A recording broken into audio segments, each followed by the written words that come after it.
Welcome back to Something You Can Do, a podcast for those hungry for action steps. I'm your host, KJ Kozak. Let's get into it.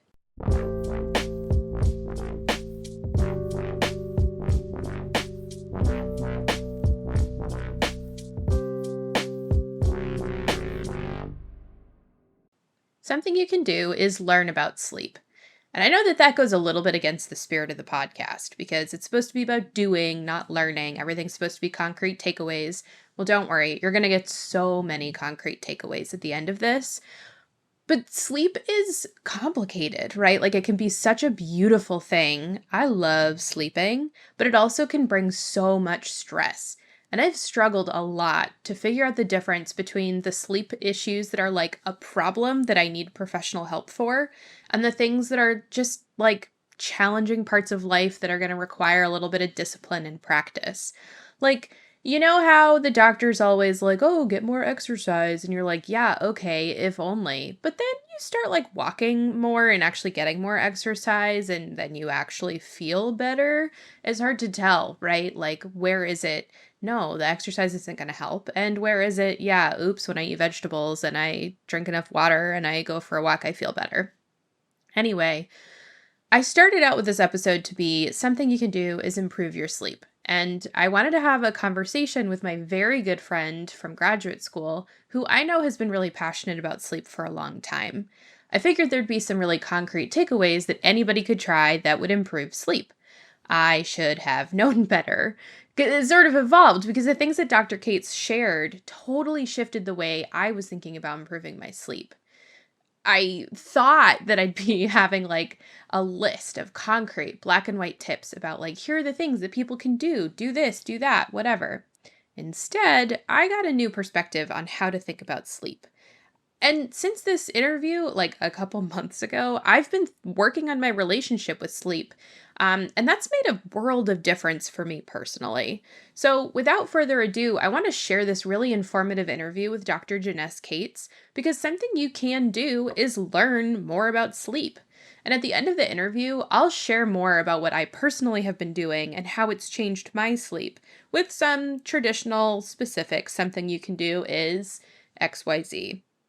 But first, I hope that you listen to our conversation and see how it affects how you're thinking about sleep. And if there's some key takeaways or things that pop up for you, so that something you can do is focus on sleep. So today I'm really excited to bring onto the podcast a longtime friend and collaborator of mine, Jenesse Kaitz. And Jenesse is here to talk about something you can do around your sleep. So Jenesse, can you talk a little bit about your connection to improving your sleep and sleep hygiene and why that's something that you can do? Yes. So I am a clinical psychologist and I work in the specialty area of behavioral sleep medicine.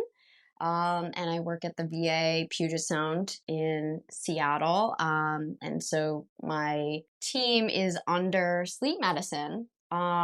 So I love sleep. I love talking about sleep, and I've come to know a fair bit about sleep over the years. So I'm here to talk about sleep hygiene. Incredible. And can you share what sleep hygiene is? Like, what does that even mean? Yes.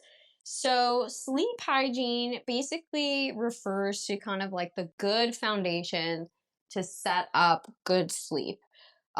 So it's modeled after the idea of hand hygiene. So it's just good practice to wash your hands throughout the day, anytime after you get potential germs on your hands, you wash it off. And the goal of that is to prevent infection, but not necessarily treat infection. And so sleep hygiene is similar in that it's good to prevent bad things from happening. It's good to set up good sleep, but it doesn't treat sleep disorders, which is what I do in my work. But sleep hygiene is the preventative step to prevent sleep disorders in a way. Incredible. I didn't know about that connection to hand hygiene, which is so interesting. I love that there's that like shared language that makes it so much clearer to understand what it is. Yeah, because I think people hear sleep hygiene and they don't really know what that means. It was, titled that because of hand hygiene. So Incredible. So, what are some of the steps involved in improving your sleep and like doing sleep hygiene? yeah. Um, I don't know how much in depth we want to get into this. My urge is to go like how sleep works, but I Yeah. think okay. So, I'll just do a little bit of that. Because that I think helps people understand why, instead of just a list of shoulds, like this is why. And I think at a basic level, I think it's important to understand because sleep is like a weird mystery. I think for as long as humans have been around, sleep has been extremely mysterious. There are all these old paintings and things where it's like demons and you're sleeping. Like sleep is so weird. What is that? And are you dead? Is it a parallel to another universe? Lots and lots of cultural things around sleep. But at its basic level, sleep is a biological process that we and all other animals, at least mammals, but also birds, and I think most animals, as long as they're an animal, they sleep. And there are still some mysteries, maybe a lot of mysteries about that portion of things. But at a basic level, sleep is a biological function. Think of it like breathing, like digestion. It is just something that we do, and it is something that we need to do. Um, because lots of good stuff happens during it. This is maybe too high level, but the biology of it is there's like the two process model is what we call it. And some of those things might sound familiar. So circadian rhythm or circadian clock is part of that. All us animals, everybody has an internal body clock, and that's going to tell you when to be asleep and when to be awake. So that's the first thing that we know powers sleep is circadian clock is going to give you signals to be awake or be asleep. And then there's a second half, which is called sleep drive or sleep pressure. And it's kind of just like the more you're awake, the more that builds up, and then you feel sleepy when it gets to a certain threshold. So, two signals happening, and when those two things are lined up, we sleep. And then there's lots of fun stuff happening during sleep. But basically, all we're doing, so similar to like digestion or something, these are unconscious things. You do not have control directly over your circadian rhythm and your sleep pressure. Those are things that are just happening. But there are, I think, a lot of things in our modern society that get in the way of Mhm. that. And so basically, sleep hygiene at a basic level is how do we make sure that you are lining up things so that your circadian rhythm and your sleep drive can work properly so that you can sleep. And you're allowing yourself the time and space to do that and getting other things out of the way, basically. That's it. That's a great overview. And I learned things, which is always fun for me because I was trained in one of the sleep interventions that you work with. So it's wild to me that like even I didn't know some of this, which I think Mm-hmm. speaks to how we're kind of like um sleep is such a mystery. So Yeah. I would love to start connecting some of those dots. So, like, we know that sleep is a mystery, and we know that your circadian rhythm and your sleep drive are things that are like unconscious but play a big role. What can we do to try and remove some? What are some of those obstacles that you mentioned that can Mm-hmm. influence our sleep drive and our circadian rhythm? Yeah. So basically, the things that circadian rhythm and sleep drive really like are keeping a regular schedule and keeping a schedule that closely aligns with the Earth schedule. I always like to say, from a sci fi sort of lover, like we're Earth beings, so we go with the Earth. If we were Hmm. somewhere else, this would look different. But and it would be hard if we went to Mars because we are designed for Earth. But Hmm. so that's basically what the circadian rhythm is it is more or less 24-hour clock, very close to it. And so it's designed to be awake when it's light out and asleep when it's dark out, more or less. I mean, winter has a really long dark period, so it's a portion of that. But so the best things you can do is try to allot time to be asleep when your body wants to be asleep. So the biggest thing is like leaving time. I think that's the thing that often gets in the way is like, I have other stuff to do, I have caretaking to do, all sorts of things. I'm up late, video gaming on my phone. Those are a lot of things that get in the way when you should be going to sleep. Um, so there is a time where your body wants to sleep. And so listening to that when you feel sleepy, at night, going, that's a good time to go to sleep. And then the other end of that I think is really, really underrated is keep a regular wake time. There's a lot of stuff in our keep a regular sleep schedule, but wake time is actually the most important. I think people think bedtime is the most important. I think most of us in sleep would argue wake time is very important. We want that to be regular. Basically, what a regular wake time is will do, and especially what regular sunlight in the morning will do, is it's going to calibrate your clock essentially. Every day, I could really get into this, but so most Go ahead. people's internal body clock is not exactly 24 hours. It's about 20, yeah. It's about 24 hours and 30 minutes, sometimes up to 25 hours. The clock is a little bit long, which means, and they have done this, if you don't have sunlight, if you're not calibrating the clock every day, you will continue to go to bed later and later and later. We know modern electricity also pushes things back because it messes with that. So everything in our current social system is, and our biology a little bit, is gonna start to drift later and later and later and later unless you calibrate the clock. And the best way to calibrate the clock is keep a regular wake time, get sunlight in the morning, during the day. Peak sunlight at noon, high noon, great. All those things are going to keep your clock set at the right time and not drift later. So keeping a regular wake time, light in during the day, darkness at night. So those are already a couple things to do. One, keep a regular wake time. Now that's really hard. And, we can strategize that too. A lot of the strategizing is really individual too, which makes it hard. I mean, that's kind of what I do because I'm a sleep therapist, essentially, is like, okay, what's going to work for your lifestyle? What's going to make it easier for you to do? So that might be something that, folks listening can be thinking about is this something I want to prioritize? Why is this important to me? And how am I going to do it? So that often means a lot of people sleeping in on the weekends. And I think that culturally is something that people are like, oh, yes, I get to sleep in on the weekends. And that's great on the one hand, but also, again, it's not really what our biology was designed for. Your body does not know what weekends are. It still doesn't. There's no difference. Ask it. I mean, look to your pets. Does a dog, does a cat, do they care that this? No, they're like, give me my breakfast at the same time that it was yesterday. And your body is the same way.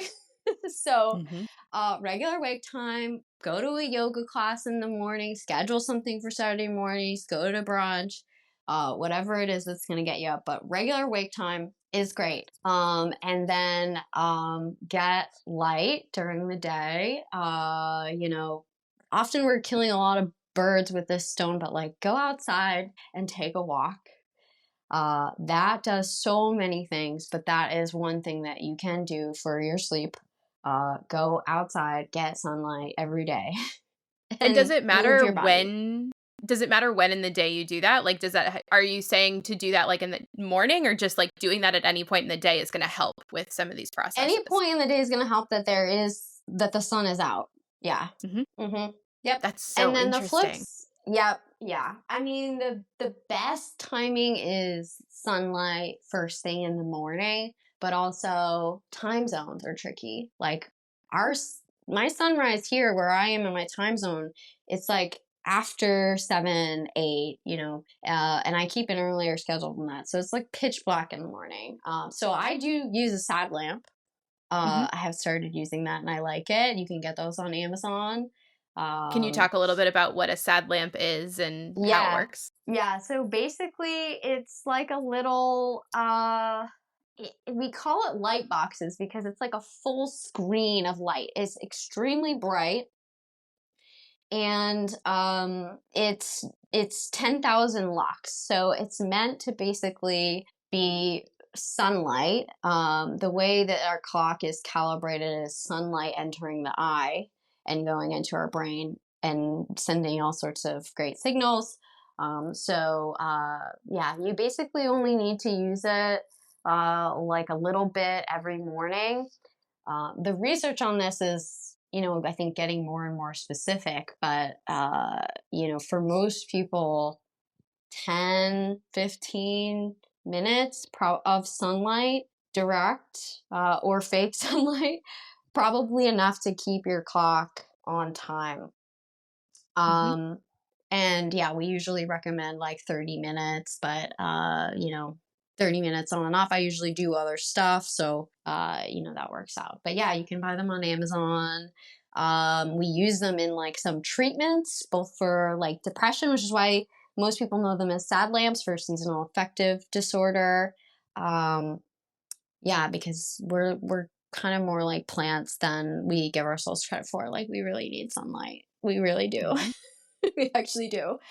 Um, yeah, so that's sad lamp. So light, yeah, getting sunlight, going for a walk anytime during the day is going to be great, but morning is best. But still, if we have that bright sun like at noon, that's also going to give your clock information about what time it is.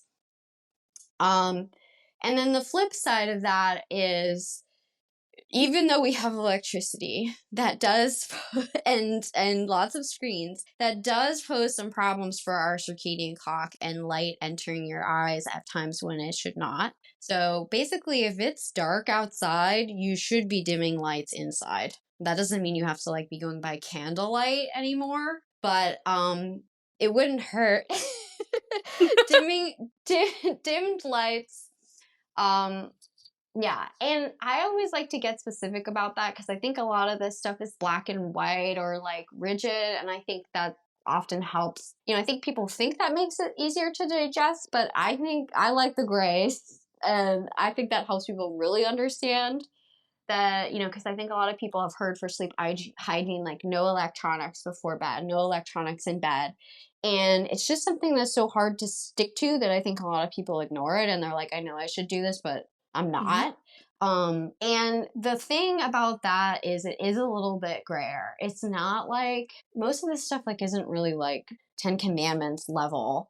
The the that is because of the light and making sure that your circadian clock isn't too confused. But the thing is that the clock goes a lot by like there should be a difference between night and day. The difference between night and day is what is really important. So this is what I always say is if you are in the dark all day and then you turn on all your electronics at night, that's going to be a problem.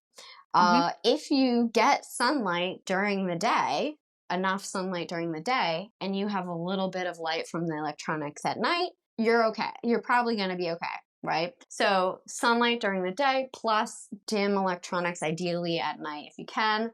The other thing that has become more nuanced over the years with that rule, in quotes, is that it mattered what you're doing on your electronics. So it wasn't just the light, it's often what people are doing, which is getting caught up binge watching, doing stuff Mhm. that's too, again, with your circadian clock, we should be very active during the day.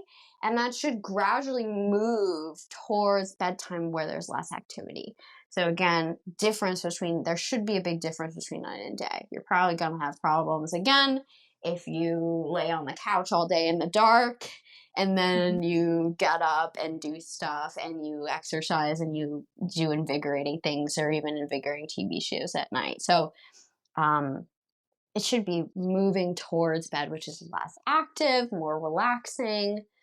Uh, so that's what to think about in terms of light and activity and all those good things for your circadian rhythm. That's really helpful because it also Yeah. helps me, like, I do a lot of reading on like my like tablet or iPad since I Mm-hmm. accidentally murdered my Kindle a couple months ago, and I had this like I was like, "Oh no, like I'm going to be ruining my sleep by reading on a tablet or something." And Nope. it Nope. sounds like that's actually not that big of a deal. Like No, and if I do it. Yeah. And I think a lot of people ask me that because I'm a sleep psychologist and we all are pretty good. We know this stuff and we stick to it because we know how important it is. But yeah, most of us do some of these gray area things that we know are actually okay. I read on my iPad every night in bed. Mhm. Yep. That's awesome. So, I had another question for you about like the regular sleep time stuff. Mm, Um uh-huh. and it is about sleep debt because I know that a lot of Oh, people that's yeah. how or for myself like that's how we justify sleeping in on the weekends is like, "Oh, I have Uh-huh. to like make up the sleep debt or my body's really sleepy and that's why I'm going to sleep until like 11."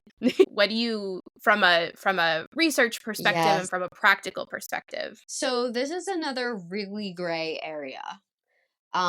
Because sleep is not just about uh, quantity of sleep. So that's important. And even though we do kind of make up sleep debt on the weekends, often people do that. You can never really make up sleep. There is no substitute for the sleep that you lost before. I think that's important to take into consideration on those days. Yeah, your body will do it. It's gonna try, but you can't really. Although there's mixed on that, and this is why it's super gray. So it kind of depends what your goals are and what's going on for you. Because there was a recent study, very recent, that the only outcome they looked at was heart disease type stuff. Hmm. So, and that gets at one of the things that sleep does. So basically, when people consistently rack up a sleep debt, they're not getting enough sleep on the weekdays. They probably go to bed too late. They have to get up too early. Maybe they're only getting, 6 hours of sleep a night.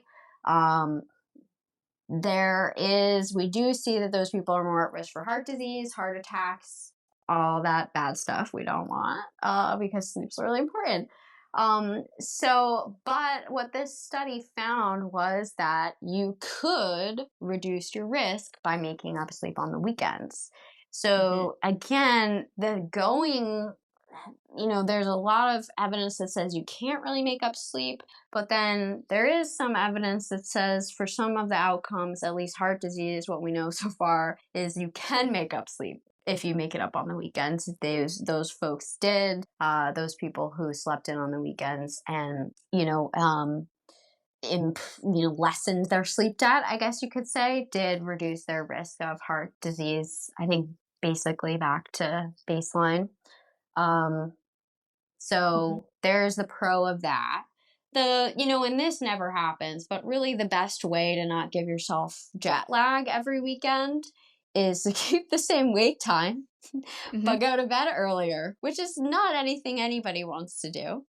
Right. But that really would be the best thing because you are going to give yourself jet lag. And I would imagine, I think a lot of people have this experience, they sleep in if you do sleep in on Sunday, significantly later than your wake up time you're aiming for on Monday, well, if you think about that in terms of circadian rhythm and sleep drive, you're gonna have less time.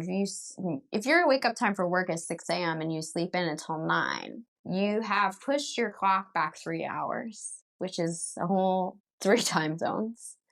Mhm. Um, and so it's going to be a lot harder to go to sleep that night and to get enough sleep for Sunday. So then often people are just in this pattern where this is what it looks like every week. And it is really beneficial for their circadian rhythm and our sleep in general to just get enough sleep every night and keep a regular wake schedule every day. It's going to feel better. On the flip side of things, again, this is super gray. We do know that varying your circadian rhythm too much when you have too much jet lag, think pilots, but especially shift workers, the research for shift workers and health outcomes is very bad. It is a known carcinogen, which means it significantly increases your risk for cancer, among other things. So that what that basically is about is not just about the fact that these folks weren't getting enough sleep, but more so because they were kind of making it up where they can, but mostly that they're sleeping off their body's natural clock, especially for people Hmm. who work at night. So it is important to sleep on your natural body clock and have a regular sleep schedule also for health outcomes. So again, both are important, and sometimes you choose one over the other and you're doing what works for you. It kind of depends what your Hmm. goals are and what's going to work for your life, Are there because we any can't best all be perfect. practices? Yeah. Well, exactly. And so I'm curious about best practices for shift workers and new parents and people that are not in a situation where they can like go to bed at 9 p.m. and wake up at 5 a.m. every day. Uh-huh. Um, yeah, I mean the best I do work with shift workers. That's considered there's disorders. There's a whole category of disorders, circadian rhythm disorders, shift work being one of them. The people that have the best outcomes in terms of shift work, so say the worst is rotating shifts, because it's very confusing for your body. The other thing to kind of mention here is that I mentioned the circadian clock. There's a master clock in the brain, but there's little clocks in every single part of your body, your stomach, your everything. Hmm. And I think a lot of people see this in like how messed up our digestion gets when you're jet lagged. Yeah. Because and that's the thing is that your stomach might be on a different clock than your a different time zone than other parts of you and all those things. So anyway, when those things are misaligned, different parts of your body are misaligned, that can happen. That's a problem. But so for shift work, the best way is have a regular schedule, and basically try to get your body's internal clock to match up with your schedule. So for example, the night shift workers that have the best outcomes in terms of health, that don't have that mismatch, they keep that schedule all the time. They become Uh-huh. vampires, and that's what you need to do. Yeah. You need to trick your body into being on a different planet or on the other side of the world. So you need to get light during your day, which is at night, and you need to have less light, and you need to be sleeping during what is normally the day, but is your night. So that's basically what you need to do. And the people that are best, most strict with that have the best outcomes. That's so interesting. Yeah.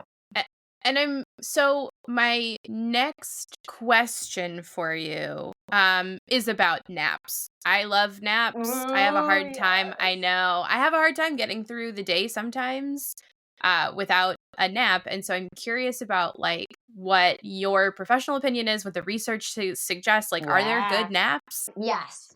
Naps. Okay. Naps are another gray area with very emerging research, and I love it. There's some really good stuff. I need to look up her name. There is a nap researcher. There's like one, um, current nap researcher. So, and naps, you'll often see if you Google like sleep hygiene, you'll often see no napping on the lists. And this is another one that is not black and white at all. So there is a couple of things. One, let's come back to our sleep 101 basics, which is, in terms of circadian rhythm and sleep hunger. When we get, especially towards the afternoon, we have built up a sleep pressures, that sleep drive. And the other thing is, so circadian rhythm, there's the night signals and there's the daytime signals that are like stay awake. And the way I always explain this is those daytime signals are softer and louder at different times of day. So at first they're kind of gradually moving together. Both sleep drive and those circadian rhythm signals are both like building up. In the afternoon, and this is the 2 o'clock slump that most people have experienced, our circadian rhythm, those daytime signals saying stay awake, take a drop, and they are whispering. and they're Mhm. like, you could stay awake if you want to, type of thing. So there is this natural biological kind of lull where your sleep drive is high and the circadian rhythm signals are low. That's perfect for a nap. Um, so most people can nap during that, and then you find that you get a whether or not you nap, you have a second wind because those signals for daytime then get louder and louder and louder again to keep you awake until bedtime. Mhm. So in terms of napping, the most recent research by this woman that I'll have to look up when I have my phone again, maybe we can add in if people want to look her up, but that's the research. Um, she's basically found that there are nappers and there are non-nappers biologically. And that some people, so a lot of the nap research does show that a short, like 20 to 30-minute nap does have good outcomes for all sorts of cognitive things. You know, they have people nap and they do all these weird tests that we like to do. Whether you can like say the alphabet backwards or whatever they're using, memory tests, all that sorts of things, and we do perform better on cognitive tests after that afternoon nap, after a short afternoon nap, Mhm. or even in the morning is a time again where those signals are low and people can usually fall asleep. So we do perform better, but not everybody does. And that's true in terms of like the health outcomes research too, is it's been historically very mixed. Do naps make you healthier? Do they make you live longer? Or do they, kill you faster and are worse? The research is very mixed. And so the most recent research has been pointing to the fact that this research is probably mixed because there's two different types of people, ones that benefit from naps and ones that don't. Why that would be, I cannot tell you. There's probably some weird evolutionary reason, or maybe it's just random chance. Mhm. But there are nappers and there are not nappers, and they tried to train nappers to nap, and it didn't work. Huh. Oh, So, that's so yep, you interesting. can't even train them. They don't get the same cognitive benefits. So, I think listen to your body. If you take a nap and it feels good, you feel refreshed, great. If you can't nap to save your life, you lay there and you can't fall asleep or you feel horrible, then don't nap. Mhm. Okay, so I'm curious about like for people that so you mentioned like lying there and not being able to nap. And that brings me Mm. to another question, which is about insomnia. So like what suggestions, recommendations, steps can be helpful for people that like find themselves lying in bed and not able to fall asleep? Okay, so this is another good question that opens up a lot of gray area. And I spend all day, every day working with folks with insomnia, Mhm. um, pretty much. So, And I know that we're um, getting into like this is another one of those like kind of bridge spaces between like mhm, normal people with the normal struggles of life and then getting into some sleep disorders. So that's another yeah. kind of angle to this too is like when is it just a human sort of experience of lying in bed not able to sleep and then when does it become like a sleep disorder? Right. So, and I think this is the other thing that I really like to mention because there's a lot of stuff out there on sleep, and social media in general is like this, but of course, pay particular attention to sleep stuff. The extreme stuff is what sells. So, a lot of stuff out there will be like, you gotta get 8 hours or else. And so I think that's important is I think that that type of stuff is helpful for basically no one. Yeah. Yeah, right? Because there are people that are getting 8 hours and they don't need that. And then there are two groups of people, which is often like the people who aren't getting enough because of opportunity, and they have I don't want them to feel guilty or feel nervous about not getting enough sleep when they are caring for kids or parents. A lot of women, caring for both, that's gonna just be a lot of your time. You don't have time, and I don't think you Mhm. need that extra guilt. Those are social problems that hopefully, if that is you, it takes a village. I'd like to see more of that, like people helping. It's not all on you. I'd like to see people more helping each other have time to sleep, if that's the case. Mhm. And then, so that all that being said, back to our insomnia folks, that advice also isn't for you. Most advice out there isn't for you if you have insomnia. I like to say that because people, when it develops into insomnia disorder, insomnia generally just means you can't sleep when you want to. And that sometimes can just be as simple as like, if I tried to go to bed at 6 p.m. before my circadian rhythm is ready, or I drank a bunch of caffeine. We didn't talk about substances in terms of sleep hygiene, but if I drank a bunch of caffeine at 4 p.m., I Mhm. wouldn't be able to sleep.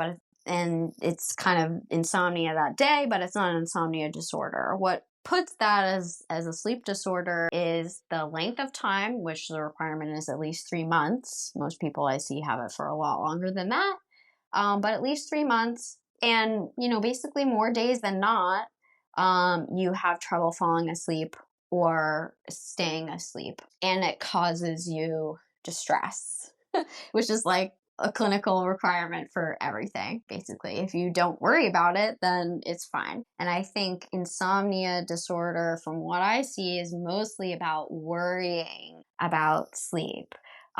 Worrying, or, I think for some folks that anxiety shows up as frustration or, whatever. But you don't like that you can't fall asleep when you want to, and you worry about the consequences. So that's why I think all that information out there that ups the consequences of not getting enough sleep is not for you with insomnia. Take a step away from that. It's not going to help you. If it's making you feel more anxious, do not consume that information. It's going to Mhm. be okay. All that research is for people who don't have enough sleep opportunity. It is not based on people with insomnia who are trying to sleep and can't.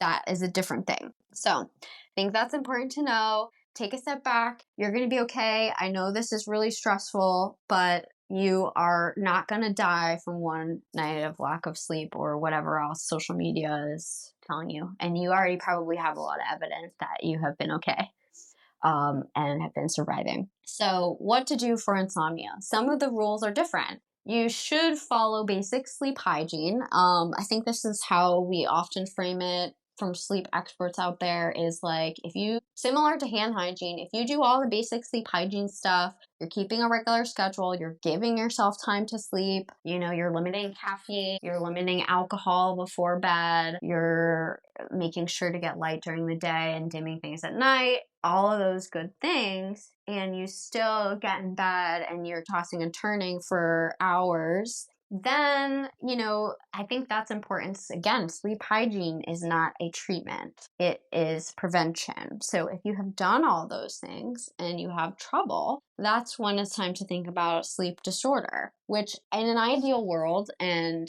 our medical system is not ideal by any means. In an ideal world, as a medical provider, I'll say, get evaluated and get treated. The treatment that I do, CBTI, cognitive behavioral therapy for insomnia, is the gold standard. It is the treatment for insomnia. Mhm. That being said, it's hard to have money to go to the doctor. It's hard to have time off to go to the doctor. It's hard to get access to CBTI, and on and on and on. So I think what to do in that case, there are free follow along versions of CBTI. And I will say, Like, CBTI, I mentioned earlier being trained in, like, it's yep, intense. It's it very is. intense. Yes. Um, yeah, it is intense, but some people can do it on their own. And that's good to know.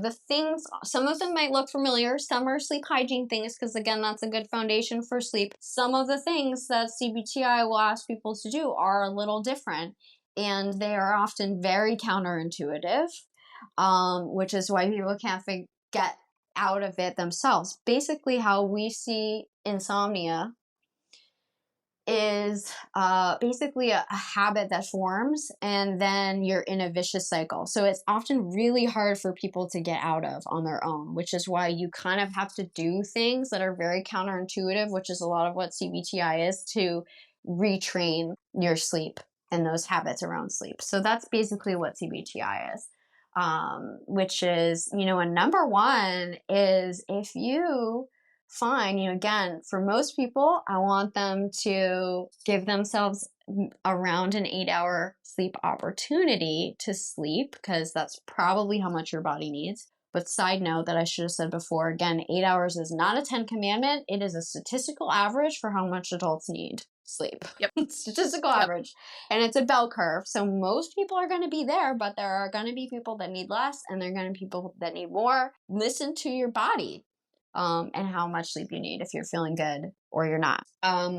With insomnia, if you keep giving yourself an 8-hour window and you're not feeling it, you're not able to fall asleep, or sometimes even longer, because I think a lot of stuff in our society is causing this problem because we have a lot of cultural beliefs around what we can and should be able to control. And remember, I said sleep isn't one of them directly, but people will try to control it because that's what we're taught. And also, that if something isn't working, you just need to try harder. That is so uh, ingrained in our culture, and it is so something that backfires with insomnia because the harder you try, the harder it's going to be to sleep. Sleep doesn't like that. You can't control it directly. And if you are tense, if you are frustrated, if you are anxious, it's going to make it harder to sleep. So, one of the first things we often do in CBTI is if you are not able to fall asleep, you need to stop trying and get in. It's the opposite of you don't need that 8 hours if you're not able to sleep it. You get less time and less time trying to sleep. You're only going to be sleeping when your body it wants to and is able to sleep. And then there's lots of other things that help to retrain a lot of that anxiety and worry and other kind of vicious cycles around that. Yeah, I could talk forever about insomnia. But in terms of those free things, if you feel like that's you and you want to try something, I'm most familiar with the VA ones, but anybody can use some. There's a VA app called Insomnia Coach that's free and walks you through and will even give you recommendations. The first step is going to be keeping track of your sleep, like keeping a sleep diary, which is what we use in sleep for basically a lot of sleep disorders. So keeping track of your sleep, and then that app will actually give you recommendations. So, yeah, Insomnia Coach, free app. If you don't want to go to the doctor and can't find a CBTI person, which it's pretty hard to find, then that's a good option.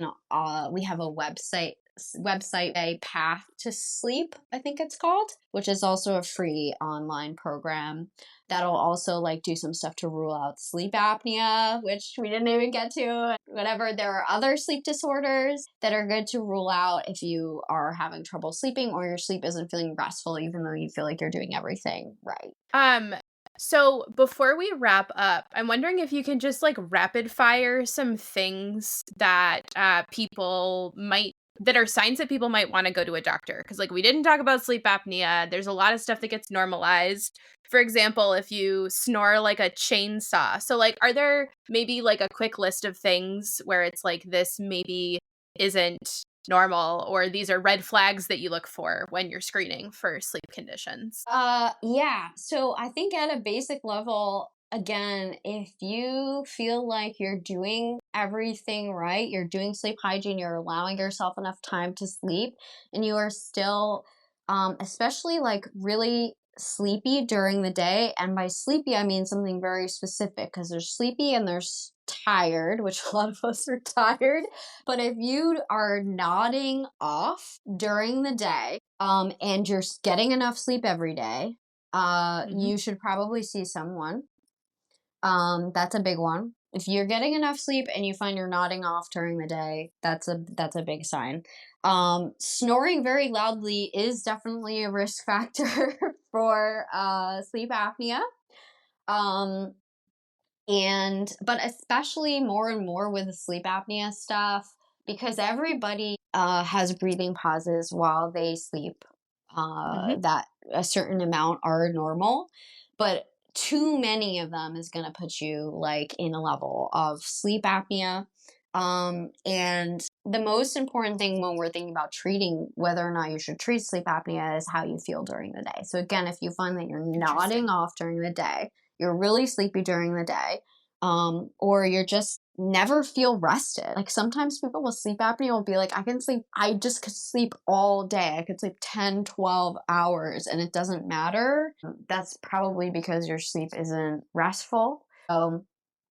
Those kinds of things are looking out for, like, how is this impacting you during the day? Is a good sign that you should get checked out at night. But yeah, if you have a bed partner that says like you stop breathing all the time, you're gasping and choking all night, that's please go to the Yep. doctor. Please Yeah. go to the doctor. Um, the biggest health outcome sign that's I think correlated with sleep apnea that we use as a screening is high blood pressure. Mhm. So that's a good one. Although if you know you have high blood pressure, that doctor should probably be screening you for sleep apnea, but they don't always. The training in sleep for all areas outside of sleep medicine is not as good as it should be. Yeah, it's tough. Yep. So I think, and this goes back a little bit to when you're talking about like insomnia, but all these things together, I think like it's been one of the hardest transformations for me personally, but like just getting comfortable with not always being able to sleep right away. And like I've noticed a really big difference for me when I worked on just not getting frustrated, not getting worried, not doing that mental math of like, I'm only going to have 3 more hours, if I fall Oh asleep yeah. in 7 minutes. No So mental. I'm Yeah, seriously. So I'm curious if you have any like quick resources or recommendations in terms of like um meditations or sleep podcasts or like, other things that can help people on that journey, like being a little bit more comfortable embracing their natural sleep patterns. Yeah, for more information, there's two podcasts that I know of and listen to. One is, I think it's called Sleep Talking with Dr. Shelby. And she is also a sleep psychologist, a behavioral sleep medicine person. So her podcast is great. And then there's a neurologist, Dr. Winter, who also has a podcast. And it's called something sleep related also. We might have to look this up. Mhm. But yeah, Dr. Chris Winter, his book is also really great. Um, so he's got a great book about sleep that also kind of helps with the insomnia portion of things. But yeah, I think in general, just mapping onto what we know about sleep, um, we do want to think about sleep as something that you move gradually towards. It's not an on-off switch again with our circadian rhythm. It's that it's gradually moving you towards sleep. So you want to align with that. Having a good wind down routine, having relaxation exercises. They're not necessarily like 10 things to put you to sleep fast, but they're just move yourself in the right direction and sleep will come and then be in your bed in the dark. And sleep will come. So relaxation exercises are great and there's so many of them out there. You can search on Spotify, you can search on YouTube for like sleep relaxation and there's so much stuff out there. Like find the ones that you like. Um Definitely recommend those as long as you're not I say this as someone who works with folks with insomnia all the time. As long as you are not trying to use them to force yourself asleep, then you're good. Right? So if you feel frustrated at the end of it that you're not immediately asleep, then take it a step back. You are just doing it to relax yourself and to get out of your own way so that your sleep can come naturally. That's just an important slight difference in how you're using it to practice. The other thing that I'd like to mention real quickly is that it is normal to take some time to fall asleep. We do not fall asleep instantly. This is all a gradual process. And I think people have the illusion that sleep is one on-off switch, and it's not. There are many things happening. There are many switches, and so, and we also start in a very light sleep. We move in and out of very light sleep. We didn't talk about sleep stages. Which we don't need to. You don't need to know all that. Just ignore everything on your Fitbit, though, and your Apple Watch. That's another takeaway. Um, Oh, but interesting. yeah, the sleep staging data is not accurate. But anyway, we do move into light sleep, which can feel like being awake. So it is normal. It's also normal for our mind at rest is not blank. I think that's always important for people starting out with mindfulness and relaxation. They're like, I need my mind to be blank. Nope, that's not the resting state of our brain, actually. It's a kind of mind wandering, and you should be in that before you go to bed. So if you find that your mind is wandering right before bed and you kind of aren't falling asleep immediately, that's totally normal. Let it be. You will gradually, your mind will start to just drift off into sleep, and that's how it should work. That's awesome. That makes me feel better. And I know one of the Mhm. other things that I've done that helps me a lot at night is I focus on getting comfortable in my bed. Like Mhm. I've got myself to this space where it's like even if and this was growing up, my dad was always like, even if you're just lying there quietly, like it's still better for you. You're still resting. And so I focus a lot on like getting really comfortable, like having my pillows in a way that like just, to give myself comfort and rest. And when I focus on that instead of falling asleep, I fall asleep more easily. Yes. Yes. You're a pro. I think that's great advice for everybody. Yeah. And that's like a good mindfulness exercise that I sometimes do with folks is like, instead of focusing on whether or not you're falling asleep, try to focus your attention on what it feels like to be like all snuggly in your bed and enjoying those feelings. Yeah. And it makes it easier to get up in the morning when I had that time feeling warm and cozy at night. Like I wake up in Mhm. the morning and I'm like, I already enjoyed this. Mhm. So, absolutely. Well, this has been so much incredibly helpful information. Do you have any like last thoughts or suggestions for folks who are interested in improving their sleep as something they can do? I think my overall, as someone who is an expert on sleep but also an expert on human behavior, I think the steps to take are always SMART goals.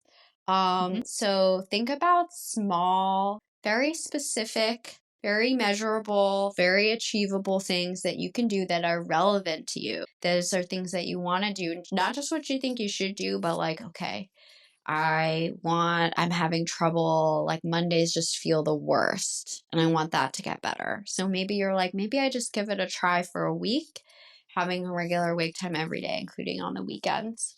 Um, so, I think experimenting with things, small, gradual changes that are important to you and going to fit with your lifestyle. That's what I would recommend for people wanting to do something about their sleep is think about why you're wanting to do it and what might be one small change that you could just try out for a week Hmm. and see how it Thank you so goes. much. This is such a great balance of like tangible, specific, concrete suggestions without being prescriptive. So thank you so much for sharing your expertise and your passion about sleep. It was my pleasure. Thank you. So every time I listen back through this interview, I pick up on something a little different. I hope you've gotten as much out of it as I have. And as I mentioned, it took me literally months to publish this episode because I kept noodling on my key takeaways and on the things you can do. What I got from the interview is that something you can do is think about sleep a little differently than you did before.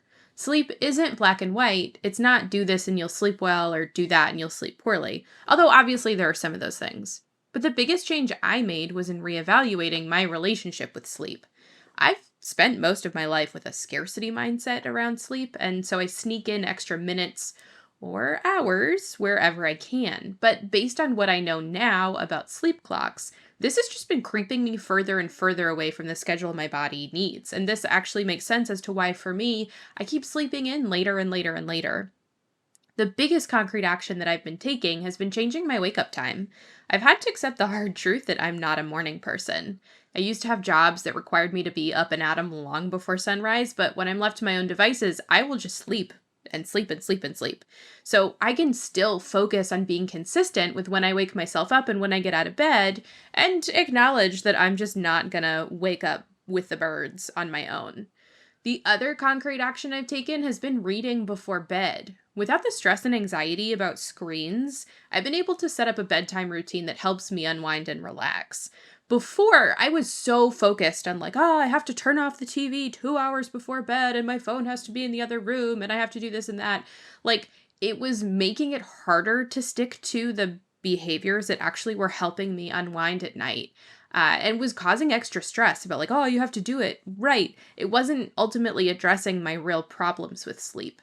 So something you can do is pick a wake up time and try setting to it.